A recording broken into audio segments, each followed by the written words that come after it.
আসসালামু আলাইকুম এভরিওয়ান। আজকে আমি আপনাদের সাথে শেয়ার করব ডায়েটে লাঞ্চে আমি কি ধরনের খাবার খাই। আমি কোনো ধরনের ডায়েট স্পেশালিস্ট না, বাট আমি নিজের মতো খাবার খেয়ে 9 কেজি ওজন কমিয়েছি। বাংলাদেশের ম্যাক্সিমাম মেয়েদের কাছে ডায়েট একটা আতঙ্কের নাম, কারণ তারা সবাই মনে করে ডায়েট মানে হচ্ছে চকলেট না খাওয়া, খাবার একদমই না খাওয়া, বাট খেয়েও যে ওয়েট কমানো যায় সেটাই আমি আজকে শেয়ার করছি।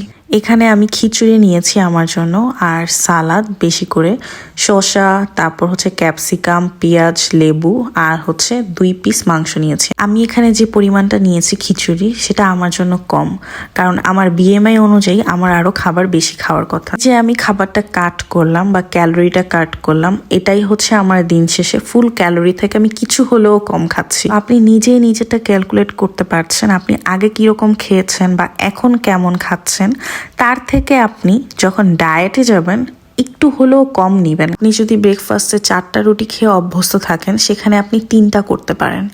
1 সপ্তাহ পরে আপনি 2টাতে আসতে পারেন। আস্তে আস্তে আপনি গ্র্যাজুয়ালি এটাকে কমাবেন। শুরুতেই বেশি করে সালাদ নিয়ে একটু সালাদ খেয়ে নেবেন। ডায়েট করছি বলে আলু খাবো না তা না, আমি আলু খেয়েই কমাবো। বেলায় আপনি একটু বেশি খেয়ে নিলে পরের বেলায় চেষ্টা করবেন কম খেয়ে সেটাকে অ্যাডজাস্ট করার জন্য। আর ডায়েটে আপনার টানা 6 মাস লেগে থাকতে হবে, রাতারাতি ওয়েট কমানো সম্ভব না।